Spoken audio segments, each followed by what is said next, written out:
ہمارے شہر میں اندر ایک 3-4 نوجوان ہیں یونیورسٹی میں، اب تو وہ پڑھ چکے ہیں. انہوں نے کہا کہ ہم نے بدعت اور شرک کو ختم، 3 چیزوں کو انہوں نے تہیہ کیا ہوا. وہ کہتے ہیں ہم مانوی اولاد ہیں حافظ ابن تیمیہ کی، فخر سے کہتے ہیں جی میں مانوی اولاد ہوں حافظ ابن تیمیہ. کس طرح فخر سے؟ وہ کہتے ہیں ہم نے دنیا اس شہر کے اندر پہلے اور پھر باقی 7 شہروں کے اندر پھر پوری دنیا میں ہم نے 3 چیزوں کو ختم کرنا ہے مسلمانوں کے اندر سے، شرک، بدعت اور حرام. تو یہ 3 ان کا ایم ہے کہ ہم نے یہ کرنا ہے. تو میں جب وہ مجھے ملتے ہیں تو میں مسکراتا ہوں، میں کہتا ہوں یہ ایم امیر المومنین سیدنا علی مرتضیٰ رضی اللہ تعالیٰ کے خلاف خوارج نے شروع کیا تھا، حروریہ نے شروع کیا تھا، اور اتفاق سے وہ خود کو کہتے فخر کرتے ہیں حروریہ کہنے میں، لیکن تھوڑا سا وہ ایکسینٹ تبدیل کر لیتے ہیں. انہوں نے ایک بچوں، وہ جو لڑکے ہیں، انہوں نے 3-4 کلب بنائے ہیں. کلب کا مطلب وہ ڈانس کلب نہیں میں کہہ رہا، شراب پینے والے نہیں. اس کو کہتے ہیں یہ کرکٹ کلب ہے، پھر کہتے ہیں یہ سوئمنگ کلب ہے، یہ انہوں نے اس کے نام رکھے ہیں. سوئمنگ کلب ہے، یہ کرکٹ کلب ہے، یہ فٹ بال کلب ہے. تو وہ 3 انہوں نے کلب بنائے ہوئے ہیں، اور کلب کا مطلب یہ ہے کہ وہ بچوں کو ساتھ لیتے ہیں، وہاں جا کر ان کو ٹرین کرتے ہیں کرکٹ کیسے کھیلنی ہے، فٹ بال کیسے کھیلنا ہے، اور پھر وہ بک کرا لیتے ہیں. جو تیرنے والے تالاب ہوتے ہیں یہاں انگلینڈ کے اندر وہ بنے ہوتے ہیں، سوئمنگ پول جو ہوتے ہیں، تو ان کو وہ بک کرا لیتے ہیں، تو پھر وہاں پر وہ بچوں کو تیرنا بھی سکھاتے ہیں. اب یہ دیکھیں سکھانا کیا ہے، کرکٹ، اور نام ظاہر کیا ہے کرکٹ، ظاہر نام کیا ہے فٹ بال، ظاہر نام کیا ہے سوئمنگ. اور جب وہاں بچے جاتے ہیں پھر ان کو وہ بٹھا لیتے ہیں، بٹھانے کے بعد وہ ان کو بتاتے ہیں یہ دیکھیں یہ شرک، یہ بدعت، یہ حرام. یعنی ان کا مقصد فٹ بال یا سوئمنگ یا کرکٹ کا ہوتا ہی نہیں. یہ کیوں کرتے ہیں؟ کہتے ہیں اس نام سے لوگ آ جاتے ہیں، تو ہم ان کو آگے سے شرک، بدعت اور حرام کے خلاف بتاتے ہیں کہ تم ان سے بچو. تو وہ جو انہوں نے کلب بنائے تھے، میرا چھوٹا بیٹا ہے منذر، وہ بھی اس کلب میں جانے لگا. مجھ سے اس نے پوچھا کہ میں نے ان کے کلب میں جانا، وہ کرکٹ سکھاتے ہیں اور وہ کافی سہولتیں بھی ہوتی ہیں، بعد میں برگر بھی کھلاتے ہیں. یعنی اگر ہم یہ کہیں نا کہ میلاد ہے اور اس کے بعد ہم آپ کو یہ تھوڑے سے چاول سموسے پکوڑے کھلا دیں گے، تو وہ کہتے ہیں یہ بدعت ہے، یہ حرام ہے، اور جہاں یہ ہو وہاں جانا حرام ہے. اور خود سوئمنگ پول اور پھر اس کے بعد کرکٹ اور اس کے بعد فٹ بال بچوں کو سکھانا، اور بعد میں برگر کھلانا، ان کو کوکا کولا بنانا، جو ہم ختم میں میلاد میں کرتے ہیں سارا کچھ وہی. لیکن فرق یہ ہے کہ اگر وہ کرکٹ کے نام پر ہو، اگر وہ فٹ بال کے نام پر، سوئمنگ کے نام پر ہو، تو برگر بھی جائز، کوکا کولا بھی جائز، سب کچھ جائز. اور اگر میلاد کے نام ہو تو پھر سب کچھ حرام. اور جب سیرت النبی کا جلسہ کراتے ہیں تو پھر یہ سارا کچھ جائز ہو جاتا ہے. تو وہ منذر احمد بھی ان کے پاس جانے لگا، کہنے لگا ابو برگر کھلاتے ہیں بہت ہے اور فٹ بال اچھا سکھاتے ہیں. میں نے کہا بیٹے جاؤ. وہ منذر احمد میرا بیٹا چلا گیا.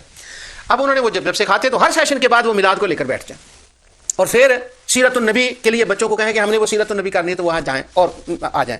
تو میرا بیٹا مجھے کہنے لگا وہ یہ بتائیں کہ سیرت النبی بھی صحابہ نے نہیں کیا، تو یہ سیرت النبی کے لیے ہمیں بلاتے ہیں، دعوت دیتے ہیں، لیفلیٹ دیتے ہیں، بلاتے ہیں، کہتے ہیں برگر کھلائیں گے، 3 سٹوری برگر کھلائیں گے، 1 سٹوری بھی نہیں. اب میں آپ کو ریسٹورینٹوں کی باتیں بتانے لگا ہوں، وہ مختلف قسم کے برگر ہوتے ہیں، 1 سٹوری برگر، 2 سٹوری اور 3 سٹوری کا 3 سٹوری برگر کھلاتے ہیں. تو آئے سیرت النبی میں. تو یہ میلاد میں بھی تو ہم یہی کچھ کرتے ہیں، تو یہ کیا مسئلہ کیا ہے؟ میلاد سے اتنے وہ مجھے کہتا ابو مجھے کنسیپٹ کلیئر ہونا چاہیے کہ میں تاکہ پہلے خود سمجھوں اور پھر میں ان 3 کلبوں میں جا کر یہ بات کر سکوں، تو مجھے کلیئر کریں کہ یہ مسئلہ کیا ہے. میں نے اسے کہا بیٹا مسئلہ یہ ہے کہ نبی کریم صلی اللہ علیہ وسلم کی ذات ہو یا انبیاء علیہ السلام کی ذات ہو یا اولیاء اللہ کی ذات ہو، جب کسی بات میں ذات کا تعلق آئے گا تو یہ تمہارے جو کھلا رہے تمہیں سوئمنگ سکھا رہے ہیں نا، یا جتنے لوگ ہیں، وہ 10-11 سال میرے بیٹے کی عمر تھی. میں نے کہا یہ جو اس وقت ان کو بدعت، شرک اور حرام نظر آ جائے گا. کیوں؟ کہ وہاں بات ذات کی ہوگی. اب سیرت کے اندر بات ہے تعلیم کی. جب تعلیم کی بات کریں گے، نماز پڑھو، روزہ رکھو، حضور ایسے بیٹھتے تھے، ایسے اٹھتے تھے، ایسے سفر کرتے تھے، ایسے سوتے تھے، تو وہ کہتے ہیں یہ تو تعلیم ہے، تو یہاں کوئی شرک، بدعت، حرام کا خطرہ نہیں ہے. لیکن جب تم ذات کی بات کرو گے نا، اگر وہ وسیلہ ہے ذات کا تو پھر شرک. اگر وہ ذات کے حوالے سے ان کے احوال کو بیان کرو تو خطرہ ہے شرک ہے. اگر میلاد کی بات کرو چونکہ ذات کا نام آئے گا تو وہ خطرہ ہے شرک. یعنی اصل بات جو ان کے ذہن میں بیٹھی ہوئی ہے نا، وہ یہ ہے کہ ذات کی بات نہیں کرنی، نام کی بات نہیں کرنی، کام کی بات کرنی ہے. تو میں نے اپنے بیٹے کو سمجھایا کہ یہ بات ہے، اصل میں یہ سبب ہے. تو مجھے کہتا ہے کہ ذات سے اتنے وہ کیوں بھاگتے ہیں، اس کا کیا سبب ہے؟ اب وہ منظر والی باتیں میں آپ کو ازالہ شبہات میں سنا رہا ہوں. آپ کہیں گے یہ بات آپ گھر میں کر لیتے، منظر سے کر لی تھی، تو ہمیں بتانے کی کیا ضرورت ہے؟ کئی دن ہمیں خیال آ سکتا ہے. لیکن مجھے یہ پتا ہے کہ میرے ناظرین جو ہے سننے والے وہ اہل علم تو نہیں ہوتے، وہ تو عام لوگ ہوتے ہیں. تو اگر یہ باتیں منذر کا کام آ سکتی ہیں تو انشاءاللہ ہو سکتا ہے کسی اور کے کام بھی آ جائے. اب ذات کا وہ اتنا کیوں خلاف ہیں کہ ذات کا وسیلہ بھی نہیں، ذات کی طرف سفر روضہ شریف کی طرف کر کے بھی جانا نہیں ہے، ذات کا وسیلہ بھی نہیں دینا، ذات میلاد آ گیا وہ بھی نہیں کرنا. یہ کیوں ہے؟ اس کا سبب یہ ہے کہ ان کے ذہن میں ایک شبہ بیٹھا ہوا ہے، اور اس شبے کا نور ٹی وی سے الحمدللہ بڑی عمدہ طریقے سے میں نے اس کا پورا زور لگا کے اس کا ازالہ کرنے کی کوشش کی ہے. خدا بہتر جانتا ہے کہ وہ کہاں تک بات کامیاب ہوئی، کتنے لوگوں کو سمجھ آئی ہے یا کیا نہیں. لیکن میلاد کا تعلق بھی اسی سے جا کر جڑتا ہے. وہ یہ ہے کہ ان کے ذہن میں یہ شبہ بیٹھا ہوا ہے کہ جو انبیاء ہوتے ہیں، اگر ان کی ذات کی بات کریں، ان کی ذات کا ادب کریں، ان کے معجزات کا بیان کریں، ان کی ذات کے حوالے سے بات کریں تو کیا ہوگا، یا اولیاء کی ذات کے حوالے سے بات کریں تو کیا ہوگا کہ لوگ ان قریب ان کے بت بنا لیں گے اور بت بنا کر ان کو پوجنے لگیں گے۔ تو یہ ان کے ذہن میں، دل میں ایک ڈر پیدا ہوا ہے۔ وہ کہتے ہیں اگر ذات کی بات کی، ذات کا وسیلہ دیا، ذات کا میلاد منایا، ذات کی بات کی، تو کہیں لوگ کل کو بت نہ بنا لیں۔ بھی کیوں بنا لیں گے؟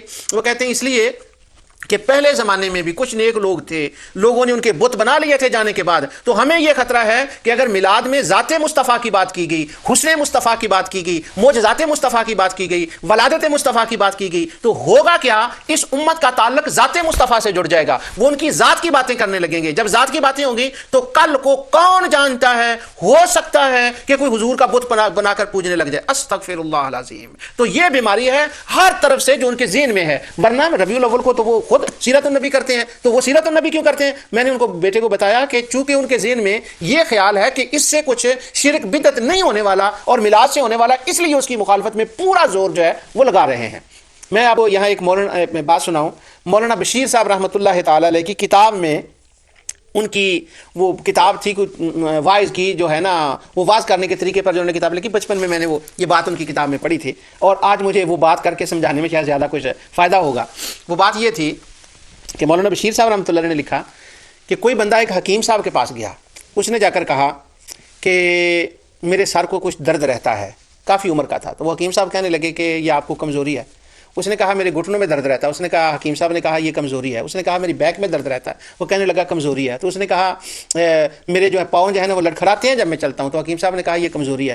تو وہ بندہ جل کر نہ غصے میں آ کر ان کو کہنے لگا تمہیں کوئی اور آتا بھی ہے کہ نہیں، ہر بات میں کمزوری؟ تو جب وہ غصے میں جل کر بولا نا، غصے سے کہنے لگا تمہیں کچھ اور آتا بھی ہے کہ نہیں، ہر بات میں یہ کمزوری ہے؟ تو وہ کہنے لگے، حکیم صاحب کہنے لگے یہ بھی کمزوری کی وجہ سے تمہیں غصہ آیا ہے۔ اسی طرح سے یہ بات سمجھانے میں مجھے آسانی میں نے اس لیے محسوس کی ہے کہ اگر آپ ذات کو جہاں ذات کی بات آئے گی، چونکہ ذہن میں ایک ڈر بیٹھا ہوا ہے کہ کہیں وہ ایسا نہ ہو جائے کہ بت نہ بنا لیں، اس وجہ سے میلاد جو ہے اس کی مخالفت کا اصل سبب یہ نہیں ہے کہ حضرت ابوبکر صدیق نے نہیں کیا، حضرت عمر نے نہیں کیا، حضرت عثمان نے، حضرت علی نے نہیں کیا، بخاری مسلم نے کیا، دعائی خدا کی، یہ بالکل سبب نہیں ہے۔ کیوں؟ اگر یہی سبب ہے تو یہ سبب تو سیرت النبی کے اوپر بھی آتا ہے۔ اصل سبب کیا ہے کہ ذات کے حوالے سے کہیں لوگ بت نہ بنا لیں۔